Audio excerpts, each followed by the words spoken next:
역사의 라이벌. 오늘은 역사 속의 두 인물을 만나보기 이전에 먼저 라이벌이라는 의미에 대해서 다시 한번 생각해 보고자 합니다. 라이벌은 우선 경쟁자라는 뜻을 가지고 있습니다. 그리고 호적수라는 뜻도 있습니다. 또 직접 맞부딪히면서 동시대를 살았던 라이벌도 있지만 때로는 살았던 시대가 서로 달라서 직접 만난 적은 없어도 후세의 평가에서 좋은 라이벌, 좋은 맞수로 마주서게 되는 경우도 많습니다. 오늘 우리가 만나보려고 하는 황진이와 헌안설원도 바로 그러한 경우의 하나입니다.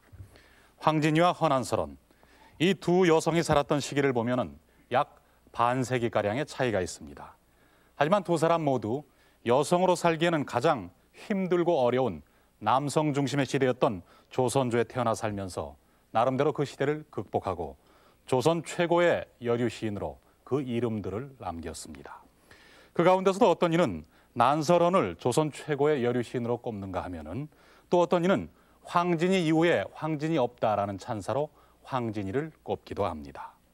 황진이와 헌안설원, 이 두 사람은 과연 어떠한 삶과 어떠한 시로 오늘날 조선 최고의 여류 시인으로 마주서게 됐을까요? 오늘 역사의 라이벌에서는 이 두 여류 시인을 만나보기로 하겠습니다. 안녕하십니까, 김 선생님. 안녕하세요. 네, 선생님 안녕하십니까. 안녕하세요. 이건 좀 어리석은 질문이 될지는 모르겠습니다만은 황진이와 헌안설원, 헌안설원과 황진이 이 두 사람 중에서 한 사람을 꼽는다라면은 누구를 조선조 최고의 여류 시인이라고 할 수 있겠습니까?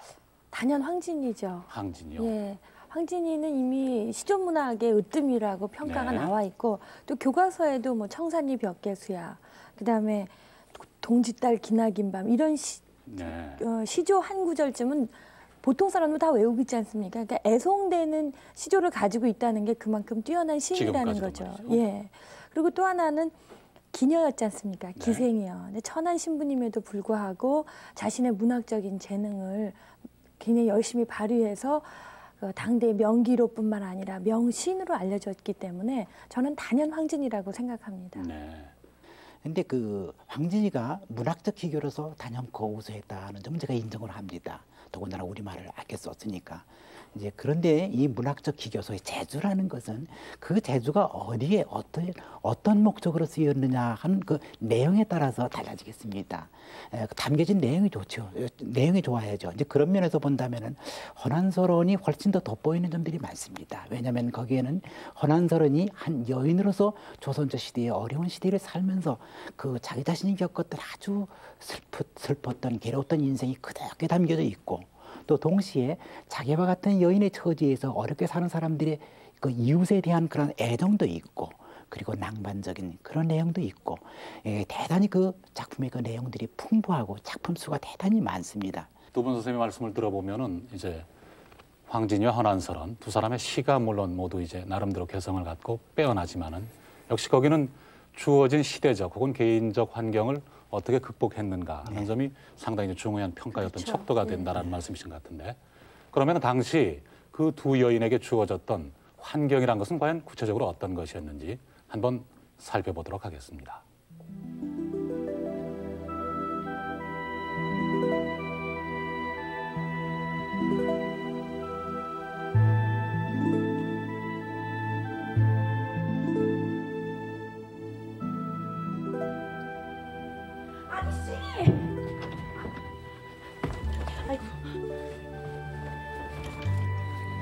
진이 아저씨, 왜 이리도 소란이냐? 빨리 밖에 좀 나가보셔요. 난리가 났어요. 왜? 어머니께 무슨 일이라도 생긴 거냐? 그게 아니고요.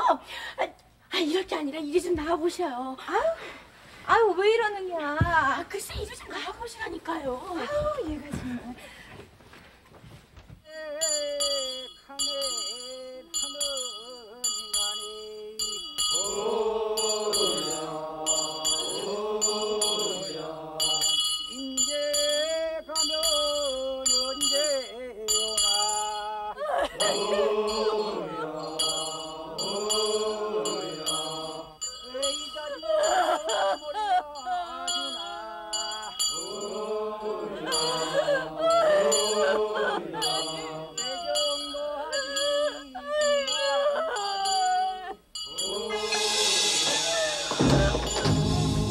진랑아기라니? 진랑아기면 내 이름이 아니냐? 왜 아니랍니까? 하면 저 사람들 하는 얘기가 무슨 얘기지? 무정타 어쩌다 하는 것 같은데. 네, 참 망측스러워서. 저 상여인자가 누군고 하니 저 건너편 집에 호르몬이하고 단둘이 살던 선생인데요. 근데 글쎄 아기 씨를 한 번 보고는 상사병이 들어서 그대로 알아누웠다가 저 꼴이 됐대요. 오늘이 그 장산날인데 글쎄 멀쩡히 잘 가던 상여가 딱 이 집 앞에 멈춰서서는 꼼짝을 안 한다고 쥐 하단들이지 뭡니까? 뭐야? 아무래도 이 서생의 훈령이 아기 씨 얼굴을 한번 보고 가려고 그런데나 어쩌대나.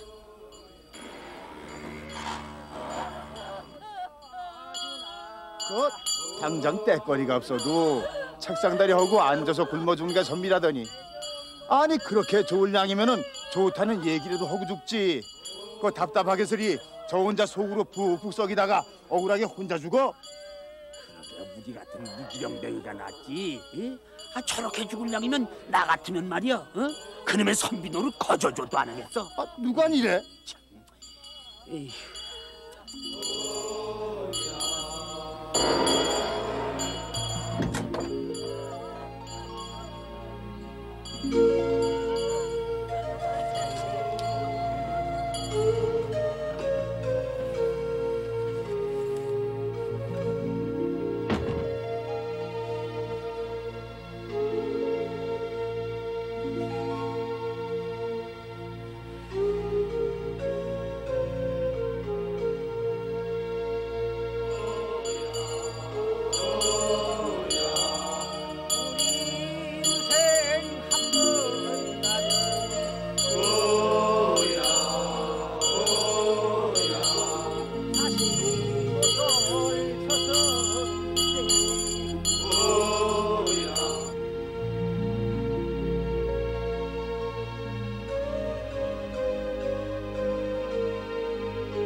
아니 아직도 꼼짝을 안 한다며? 그거 참 기이한 일로세. 그래 이대로 날이 어두워지길 기다리나? 아니 어쩔 거요. 상여가 땅에 싹 붙어가지고 꼼짝도 안 하는 걸. 허허, 참.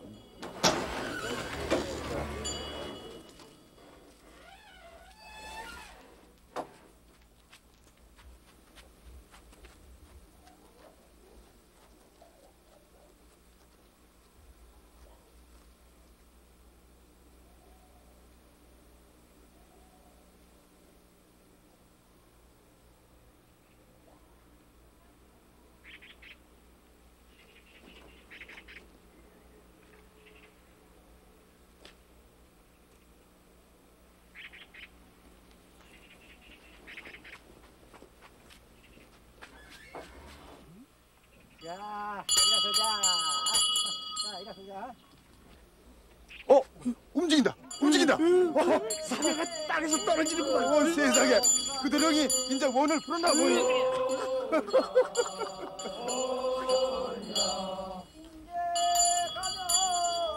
이 얘기는 황진이가 어떻게 해서 기녀의 길을 걷게 됐는지에 대해 가장 일반적으로 알려진 얘기다.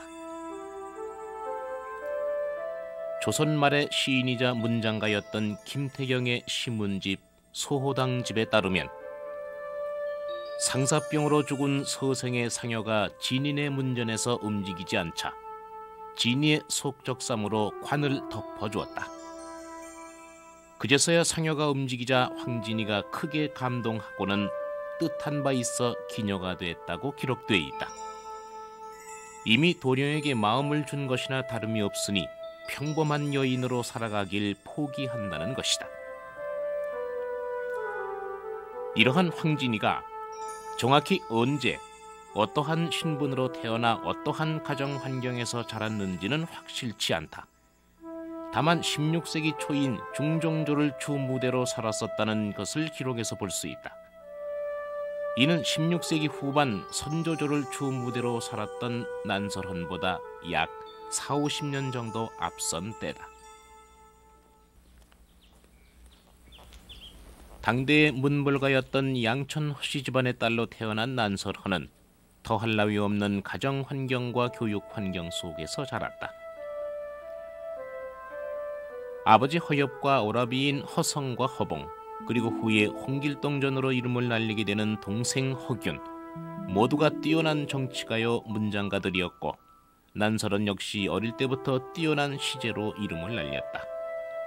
하지만 시인이기 이전에 평범한 한 여성으로서의 운명 역시 피할 수 없었으니 바로 결혼이었다. 무슨 근심이 있으신 듯합니다. 저 아이의 영민함이 너무 지나치다 보니 그게 행여 그 아이의 앞날에 해가 되지 않을까 크게 걱정이요. 이제 한 문사의 지엄이요, 한 집안의 며느리가 될 아이입니다. 별다른 일이야 있겠습니까? 어려서부터 여신동 소리를 듣던 아이입니다. 7살 때는 광안전 배공로 상냥문이란 시를 지어서 세상을 깜짝 놀라게도 했고요.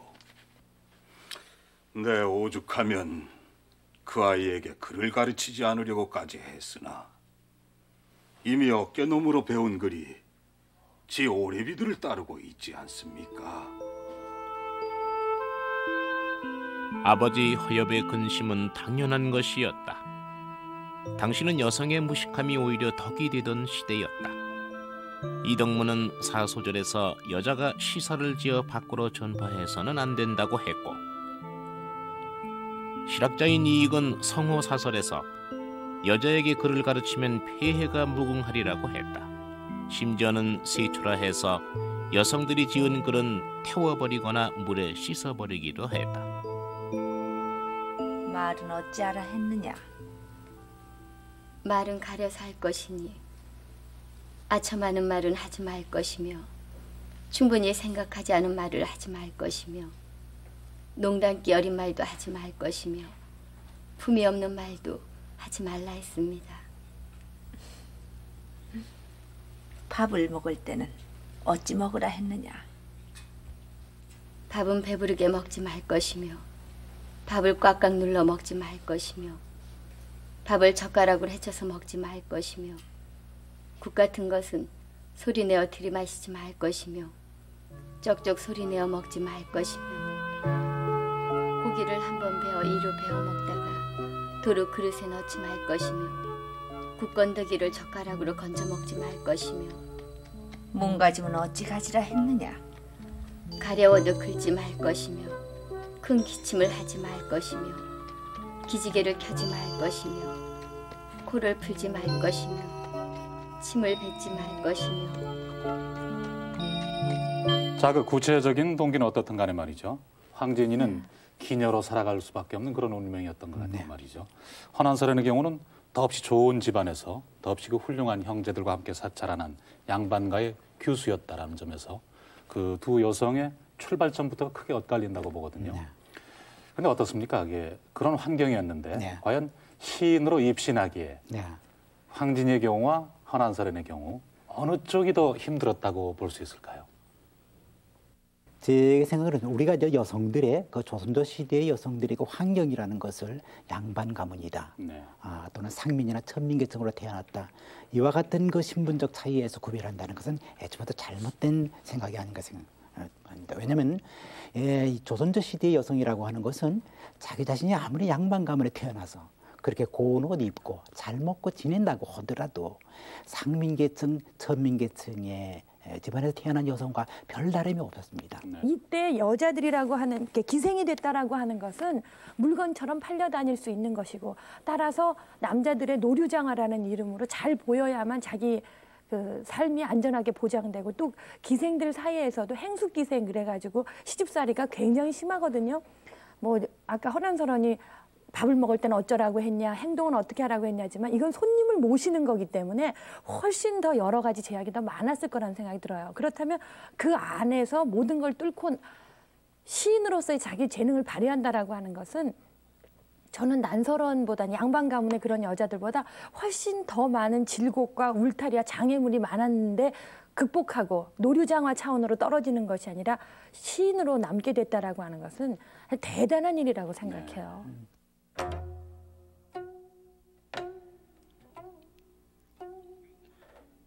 그렇다면 황진이와 난설헌 두 여성은 자신에게 주어진 어려운 환경을 과연 어떻게 극복하며 살아가게 될까?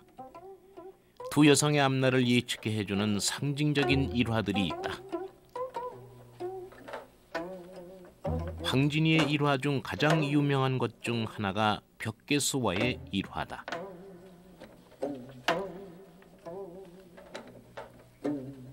풍류명사가 아니라는 이유로 황진이에게 거절을 당했던 벽계수.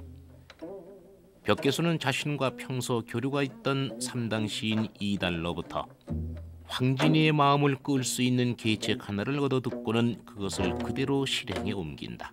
하면 명오리를 본체 만체 하고는 그냥 일어서서 말을 타고 가시게. 그럼 아마 명오리가 뒤를 따를 것일세. 하지만 절대로 명오리 쪽을 돌아보지 마시게. 만일 취족교를 다 지나도록 아니 돌아보기만 한다면 이를 이을 수 있을 것일세.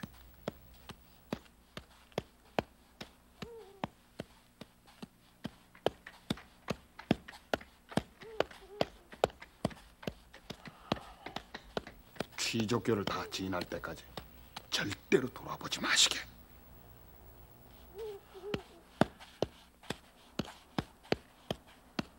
청산리 벽계수야, 수의감을 자랑 마라. 일도 장애하면 다시 오기 어려우니 명월이 만공산하니 쉬어간들 어떠하리.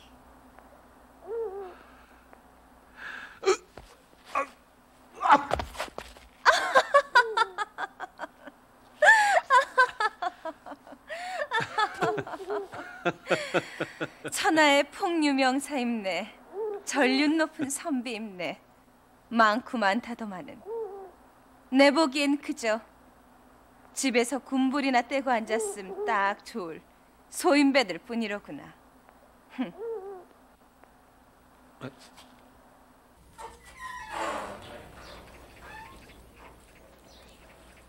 난설원 역시 시제 못지않게 재치 또한 뛰어났다. 이보게나 왕성님, 덕성님, 김성님 있는가?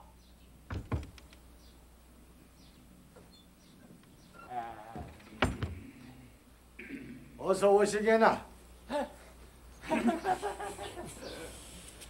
그간에 별거는 없으셨는가? 이 사람아, 우리 나이가 몇인가? 이제는 그런 농담은 그만두게. 뭘 말인가? 내가 자네 이름을 그리 불러서 그러는 겐가? 아니, 김성립이 있는가 하는 것보단 멍성립이, 덕성립이, 김성립이 있는가? 이 사람. 이 사람은 목해 이 사람.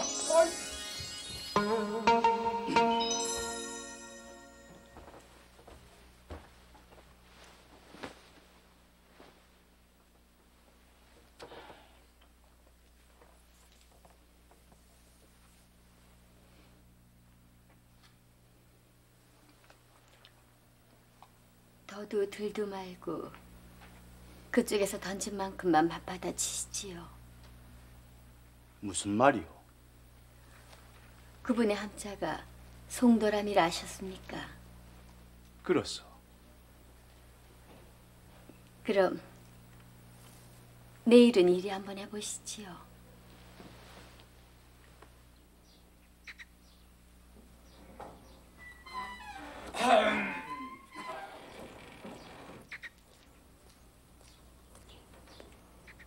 멍성님, 덕성님, 김성님 있는가? 오, 유람이, 느람이, 송도람이 왔는가? 귀뚜라미, 맨드라미, 송도람이라, 응?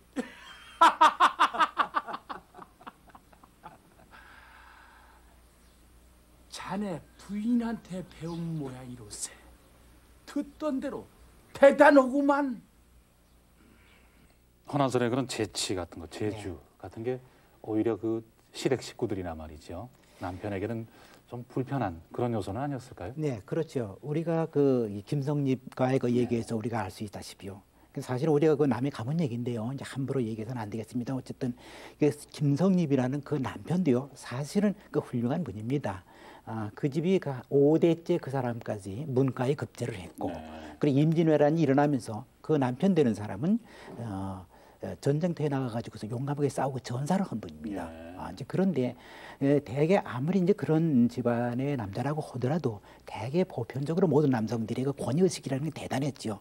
그런 입장에서 볼 때, 그런 입장에서 볼 때 헌한서름처럼 어떤 면에서 자기보다 재주가 더 능한 것 같은 그렇게 좋은 글을 쓰고 그렇게 깊은 학문을 가졌고 그런 입장이 된다고 한다면 그 당시에 남성들이요 어느 한 특정인이 아니라 김성립이든 누구든 간에 자존심이 조금은 상하지 않았을까. 자존심이 상했다고 한다면 그런 입장에서 창작 행위를 계속한다는 것이 얼마나 어려운 일이었을까 하는 생각이 나는 겁니다. 그럼에도 불구하고 그걸 이겨내면서 써나갔다. 나중에 그건 분명히 그 여자에게 어떤 대가가 옵니다. 대가가 뭔지는 확실히 내가 알 수가 없습니다. 다만 지금 우리가 그 헌한서른의 무덤을 가보게 되면 그 묘는 혼자 달랑이 있습니다. 그 김씨 가문에. 그리고 그 김씨 가문에 그 김성립과 그리고 그 다른 부인의 합장이 된 묘가 있습니다. 어째서 계모도 아니고 첩도 아니고 당당하게 첫째 부인으로서 들어갔던 그 헌한서른의 무덤이 따로 달랑 떨어져 있을까? 난 그것이 그녀가 갖고 있었던 그 재능을 발휘했던 거, 그리고 그 당시에 그런 운명에 어느 정도는 반항했던 거, 그것이 결과적으로 그와 같은 외로움으로 남아있는 것 아닌가 그렇게 짐작이 돼요. 근데 저는 그 헌한서른과 항진이를 비교하면서 어떤 생각이 드냐면 헌한서른 좀 그 모범 답안에 딱 자신을 맞추려고 했던 너무 수동적인 삶을 살았던 게 아닌가 하는 생각이 들거든요. 물론 그 당시의 구조가 여자들에게 그런 삶을 강요한 것이기는 하지만 그래도 시인이라면 자신이 그 안에서 최소한의 자기 영역을 만들어내는 그런 의지와 용기가 좀 더 적극적으로 나타났으면 하는 아쉬움이 있어요. 거기에 비하면 황진이 같은 경우에는 그래 나 천한 기생이다. 노류장화다. 그 현실을 받아들이고 그 안에서 자신이 개척해낼 수 있는 그리고 자신이 확보할 수 있는 그 공간과 영역을 최대 한도로 발휘하고 만들어갔다고 생각하거든요. 그런 점에서 본다면 저는 그 황진이의 그 시인으로서 자기 운명적인 제한을 딛고 영역과 그 자기의 어떤 기량을 문학적인 기량을 발휘하려고 했던 용기를 높이 사야 되지 않을까 그런 생각이 들어요. 그런 점에서 그 벽계수와의 일화 그것이 참 의미 있다고 생각하거든요. 수동적인 면과 능동적인 면은 그렇게 보시면 안 됩니다. 황진이는 능동적으로 마음대로 그렇게 할 수 있는 환경입니다. 기생이라는 것 자체가 남자들과 마음대로 접촉할 수 있는 환경이고 마음대로 글을 쓸 수 있는 환경입니다.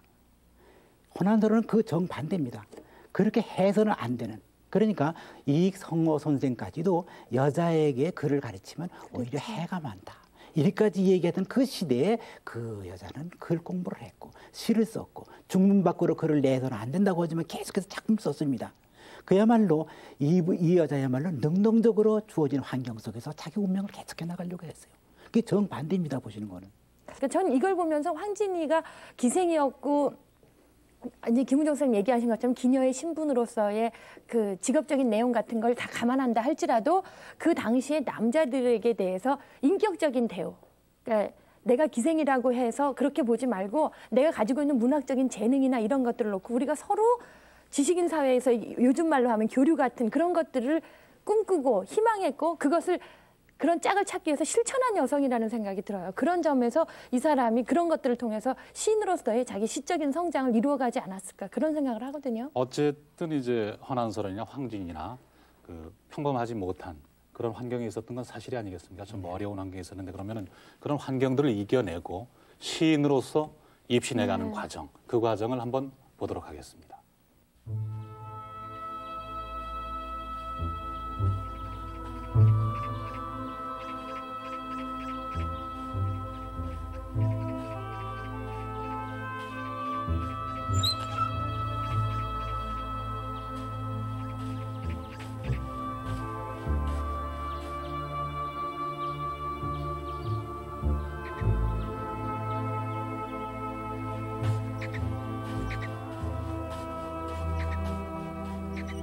당대의 문벌이었던 양천 허씨 가문의 딸로 태어나 역시 당대의 문벌인 안동 김씨 가문으로 출가했던 난설헌.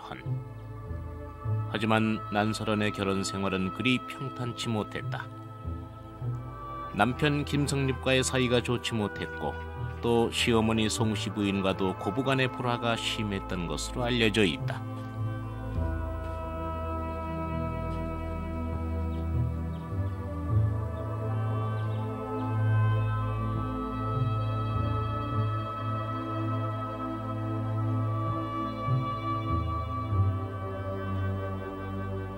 난설헌은 남편을 기다리는 그리움과 외로움을 시로써 달랜다. 하지만 그 역시 쉬운 일이 아니었다. 재능 없는 것을 덕으로 삼았던 때니 바느질 잘하고 살림 잘하는 아내가 아닌 시문 짓기 좋아하고 책포 삶기 좋아하는 아내와 며느리가 달가울 리 없다.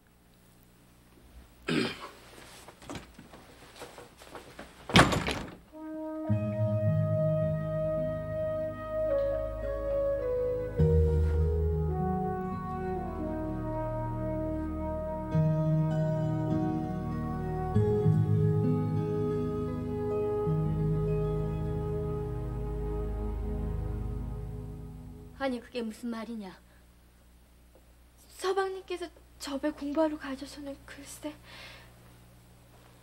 종이를 애초배 품속에서만 지내신다 합니다. 벌써 한참 된다고 하니 일을 어쩝니까? 아씨께서는 그것도 모르고 그저 서방님 글공부 높아지기만 기다리고 계셨으니 별탕 출입을 끊으신 게 벌써 언제입니까? 알고 보니 그게 말이 다... 너무 많구나. 그만 물러가거라.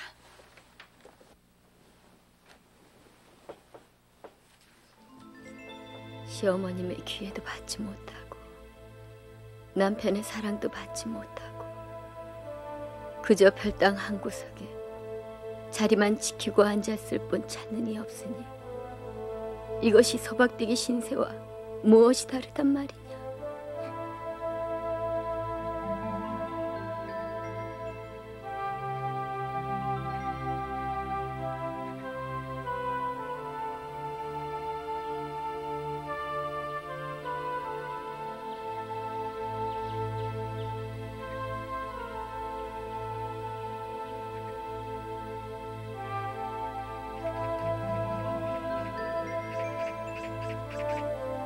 춘혈을 차지하고 쌍쌍이 드나는 제비 고운 날개에 맞부딪히며 꽃잎 마구 떨구는구나.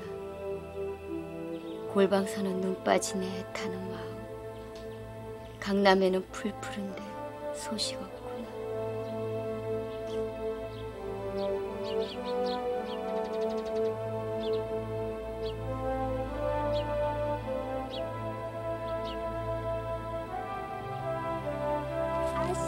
아기씨가 오셨습니다.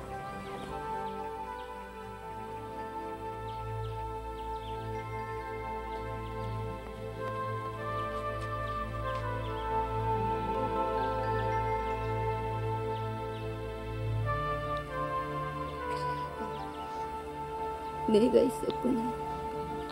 내 곁에 내가 있었다는 것을 잊고 있었구나.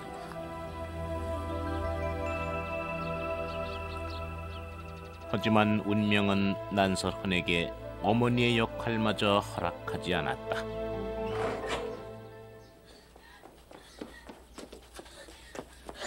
아씨! 이거 놓거라!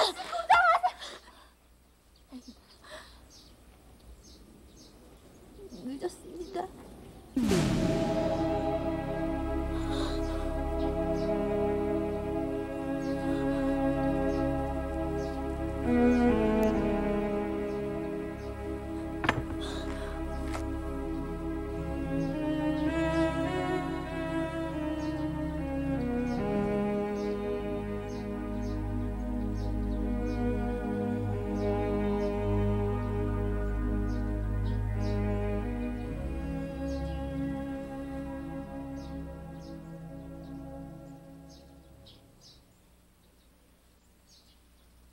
애미가 되어가지고 아이를 어찌 살폈기에 이 지경까지 오게 했느냐.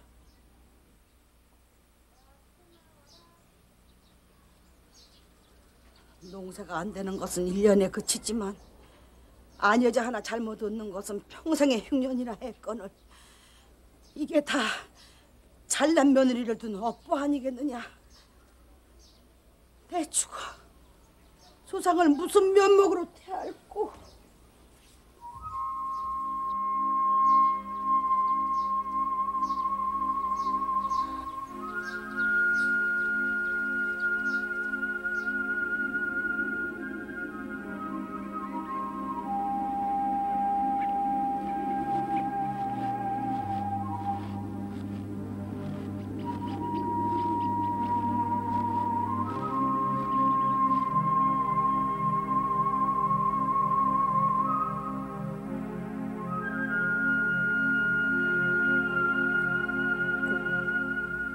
죽지 않았느냐. 조금만 참거라. 봄이 오면 이곳에도 불이 돋고 햇빛이 들어 아마 따뜻해질 게다.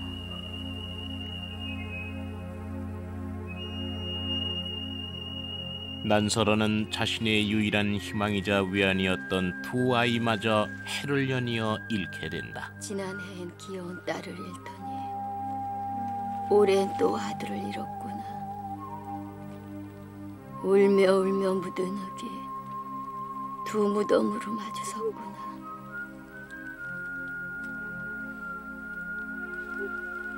백양나무엔 바람 쓸쓸하고 소나무 숲에는 도깨비 불이 밝은데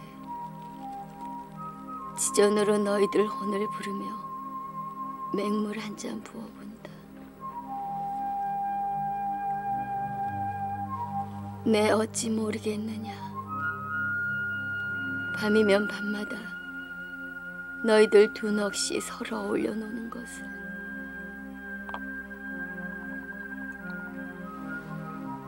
뱃속에 또한 아이 있다지만 그 어찌 장성하길 바라리. 부질없는 넋들이만 하고 앉았자니 비통한 피눈물에 목이 메이는구나.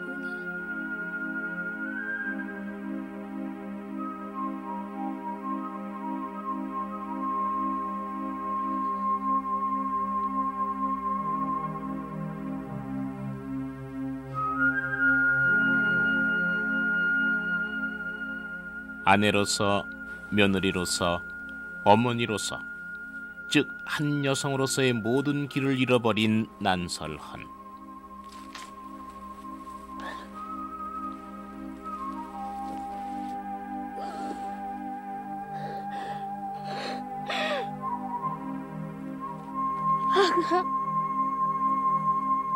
게다가 당장에 휩쓸려 그녀의 친가마저 몰락한다. 모든 삶의 낙을 잃어버린 난설화는 미친 듯이 시작에 몰두하면서 이 모든 슬픔과 한을 시로 풀어낸다.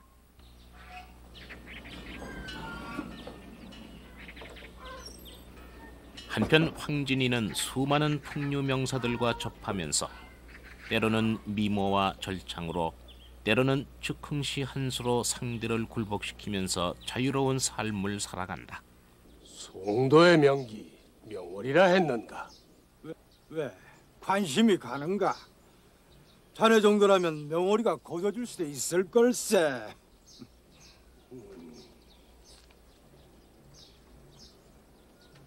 우리 내기 하나 함세. 내 이 길로 송도 땅으로 달려가서 명월이 곁에서 딱 30일만 머무르다 옴세. 30일이라? 딱 30일일세. 만약에 미련이 남아 거기서 단 하루라도 더 머문다면 내 장부가 아닐세. 아니, 사람이 아닐세.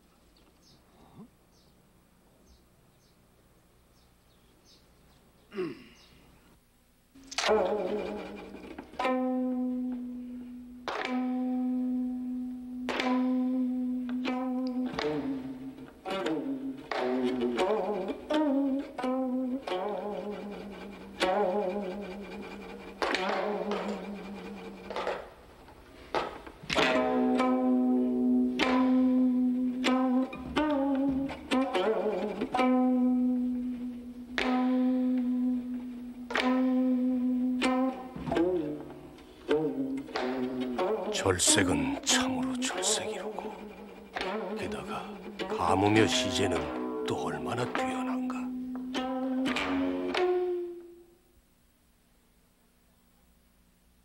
오늘 밤이 지나고 나면 약조하신 30일째가 아닙니까? 잠 받으시지요.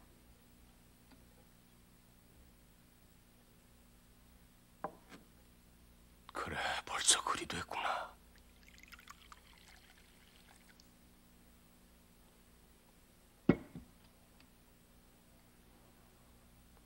내 미련이 남아 거기서 하루라도 더 머문다면 사람이 아닐세.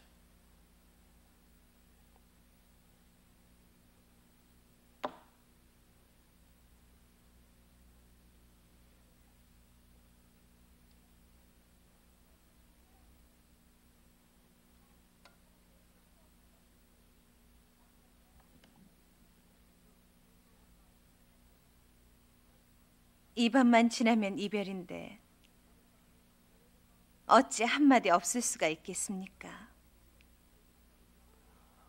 서툴은 쉽기나마 한 수 읊어보겠습니다. 그래라.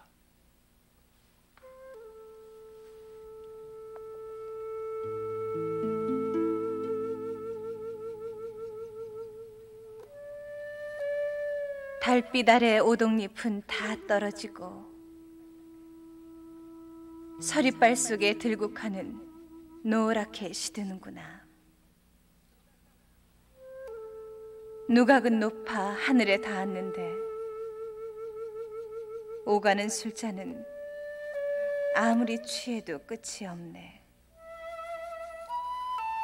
흐르는 물소리는 검은 고소리에 어울려 더욱 차갑고 매와 향기는 피리 소리에 감도는구나.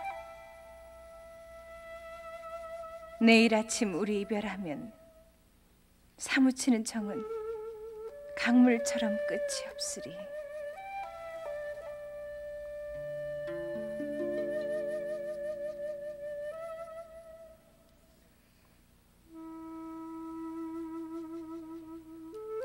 하루라도 더 머문다면 사람이 아닐세.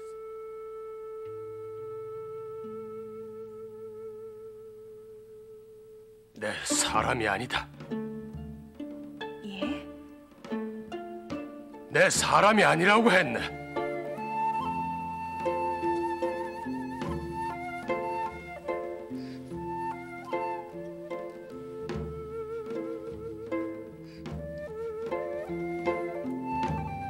원고가 황진이는 또 이사종이라는 명창과 만나 의기투합, 6년간 함께 살자고 제안한다. 당시로서는 획기적이었던, 말하자면 일종의 계약 결혼이었던 셈이다.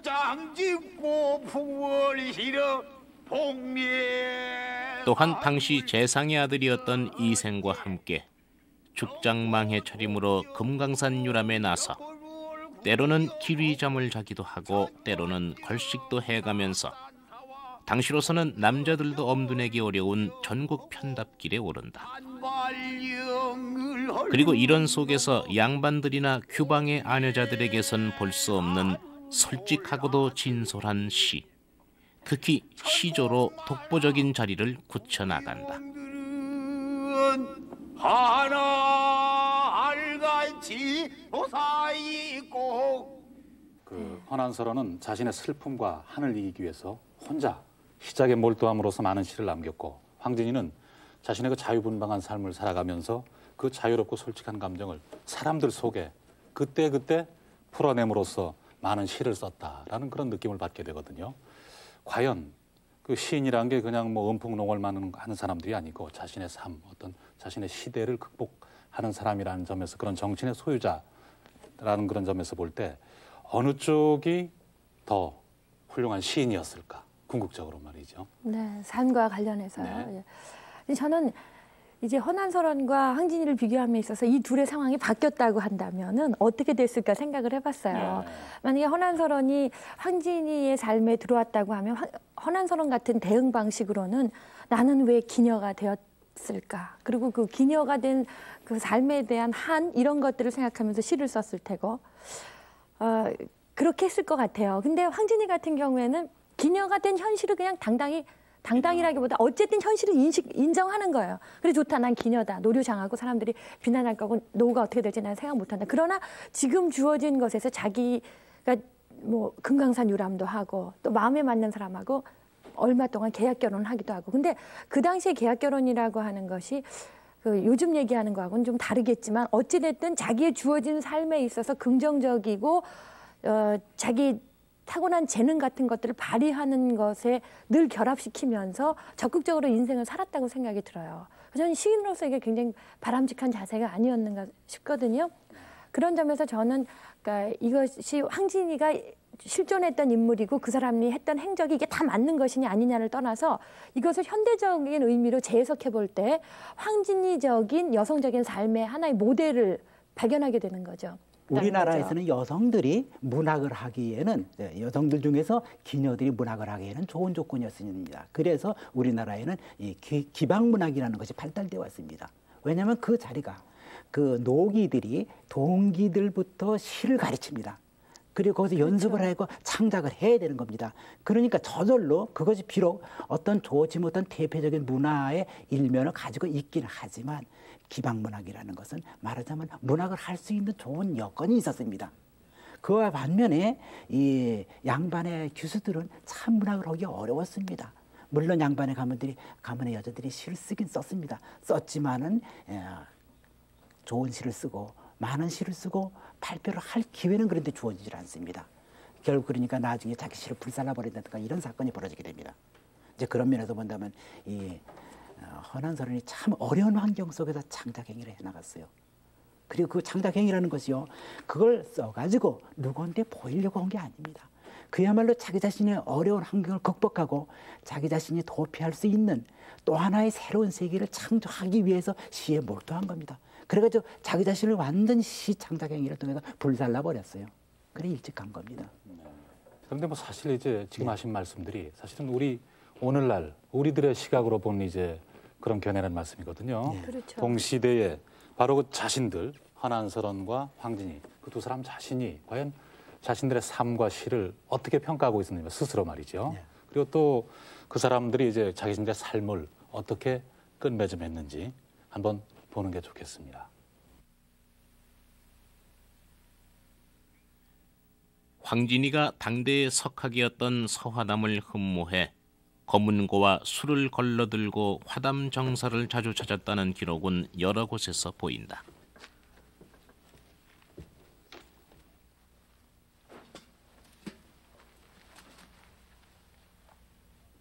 그래, 무슨 일로 날 찾았는가? 진세에서 더럽혀진 몸이 선생님의 높으신 학문 한 귀퉁이나마 얻어보고자 이리 찾아왔지요.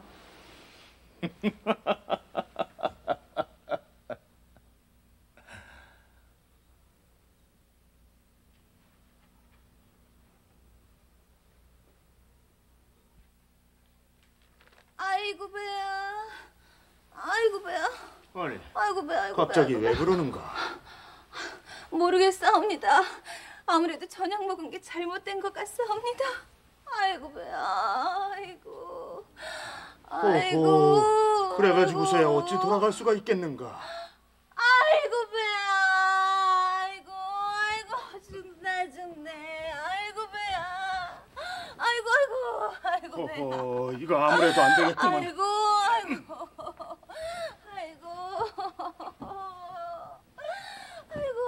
나 죽네. 자, 아이고. 우선 몸을 좀 아이고. 편안히 해야겠는데. 아이고, 죽겠네. 아이고, 그냥 이 가슴이 답답한 게 무슨 큰 돌덩이가 얹은 듯 합니다. 아이고, 배야. 아이고, 죽겠네. 아이고. 자, 우선 꽉 졸라맨 치마끈부터 풀어야겠는데. 아이고, 배야. 아이고, 죽겠네. 아이고, 배야. 아이고, 배야. 아이고, 배야.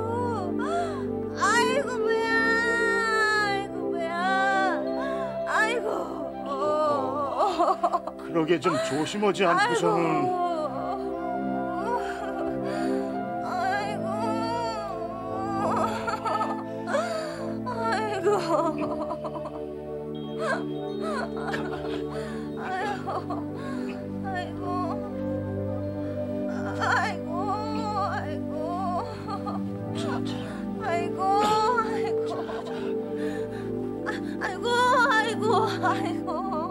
이때부터 화담을 시험하기 위한 황진이의 온갖 노력이 시도된다. 아이고. 이렇게 따뜻하게 누워 있으면 좀 나아질 걸세. 송구스럽사옵니다. 하지만 결과는 늘 제자리였다. 이 황진이는 천하의 절승인 박연폭포와 천하의 전륜을 가진 화담, 그리고 스스로를 송도 삼절이라 일컬으며 화담을 평생 스승으로 모신다. 이것은 신분을 비롯한 모든 속박에서 벗어나 자신을 단지 기녀가 아닌 한 인간으로 봐주고 시를 주고받을 수 있는 시객으로 대함으로써 자신의 존재를 진정으로 깨닫게 해준 데 대한 결론이었다.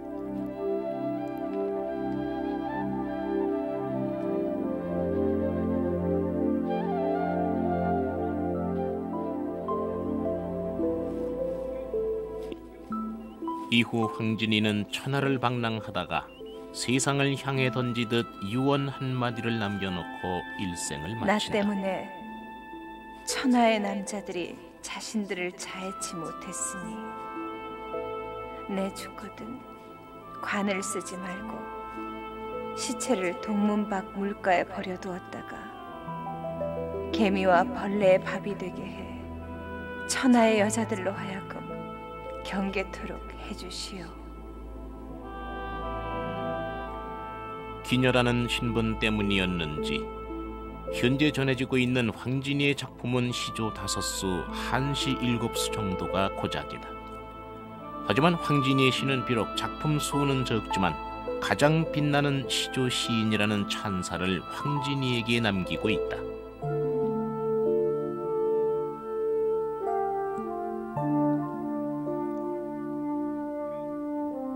난설헌에게 있어 마지막 거처는 역시 그녀의 삶에서 유일한 피난처요 위안처가 됐던, 말하자면 시문을 짓고 책을 읽는 일이었다.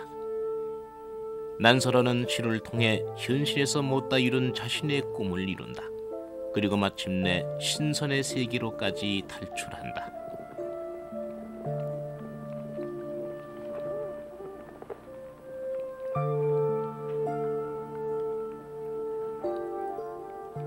하지만 27살의 그 한많은 인생을 마감하면서 난설원의 시는 그녀의 마지막 뜻에 따라 모두 불태워진다.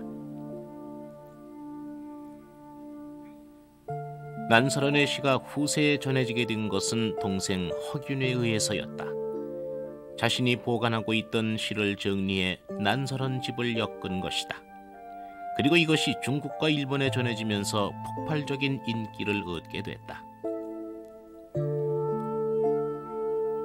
난설원은 생전에 늘 세 가지 한을 가슴에 품고 있었다.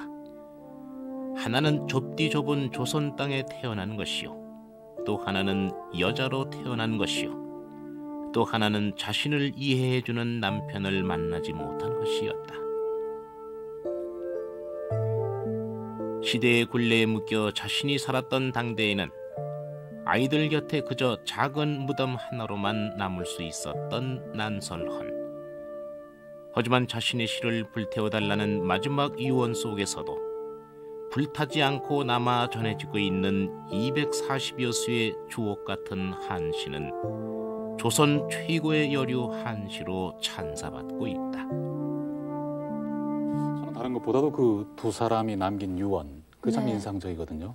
그 황진이의 유언이 뭐 내 시체를 개미와 벌레의 밥이 돼서 천하 여자들로 하여금 경계하게 해달라, 이제 이런 얘기가 있는데, 사실 그것을 해석하는 거는 다양할 수 있다고 생각이 들어요. 어차피 기녀였기 때문에 뭐 천하를 풍미해도 죽을 때 한 번 죽는 목숨을 생각할 때는 내가 많은 여자들의 가슴에 못을 박았고 또 남자들을 회절케 했고 남자들을 도덕적으로 타락시킨 사람이다 하는 뜻에서 경계라는 의미도 가질 수 있지만, 이것은 황진이가 그 사회적인 제약에 대한 자신의 일종의 자학이 아니었나 생각이 들거든요. 나는 또 어떤 면에선 다 내가 기생의 신분으로서 서름과 핍박과 또 나름대로 그것에서 누릴 수 있는 다른 것들 향유했기 때문에 이제 죽어도 한이 없다라는 거. 근데 이제 다만 경계하라고 한 것으로 봐서 나를 자기 스스로 벌함으로써 마치 잘못된 삶을 살았던 것처럼 해석하게 되는데, 저는 이 부분에 대해서는 반대입니다. 네. 그 경계라고 하는 의미를 기녀로서의 한, 그러니까 헌난설원이 자기의 유언에서 여자로 태어난 게 한이고 김성집의 아내로 태어난 게 한이다라고 얘기한 것처럼 자기의 주어진 환경과 어쩔 수 없이 개인적으로 타계에 나가기는 했지만 제도권으로 남아있었던 기녀라고 하는 벽에 대해서 자학으로서 경계라는 말을 씀으로써 그 제도를 고발한 것이 아니었나, 이렇게 해석하고 싶어요. 네. 그 난설원의 경우는 자기의 시를 전부 불태워달라 이런 유언을 했다지 않습니까? 네. 그것도 역시 일종의 체념 같은 거라고 보십니까? 체념이라기보다는 물론 체념도 체념이겠습니다만은 그거는 자기 작품들을 뭐 태워가지고 자기가 갖고 같이 저 세상으로 가려고 했다. 전 그렇게 해석을 합니다. 제가 이 물건을 갖고 나왔습니다. 이제 뭔지 보시면 아시겠죠. 이 은장도 아니겠습니까? 네.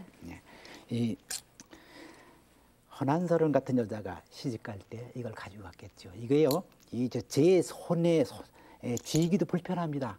너무 손잡이가 작아가지고 이걸 가지고 우리가 그 과거의 조선조 시대의 여성들이 지조절개를 지켰다고 하는데 이것이 결코 방어용이 아닙니다. 말하자면 어떤 남자가 자기를 겁탈하려고 할 때 이걸로 해서 방어하려고 하는 게 아니에요. 이게 방어가 되질 않습니다. 지 손아귀에도 제대로 지어주지 않습니다. 물론 헌한설원이 시집갈 때가 14살이었으니까 손이 작았겠죠. 이거를 누가 줬습니까? 부모가 줬습니다. 왜? 만일 정조를 잃게 되면 잃고 난 다음에 이걸로 찔러서 죽어라.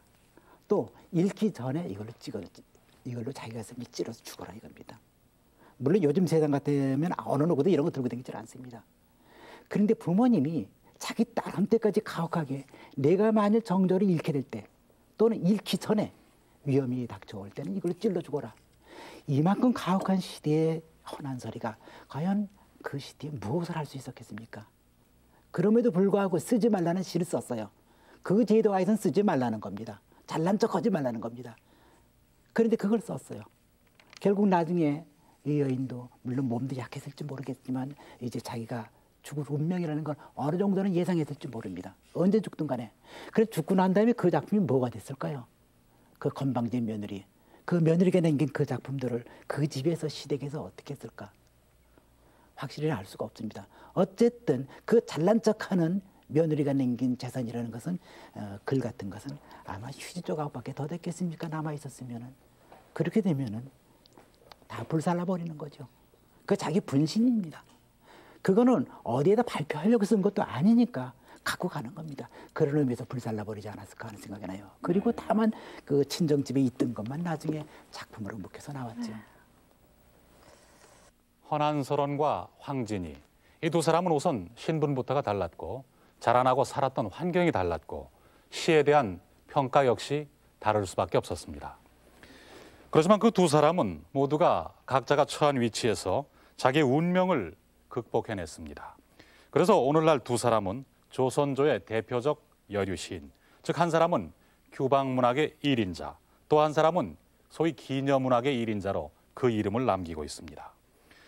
대부분의 여성들이 자아를 감추고 이름 없이 살아야만 했던 그 시대에 남성들과 어깨를 겨루면서 과감히 자신의 이름을 역사에 남긴 두 여성.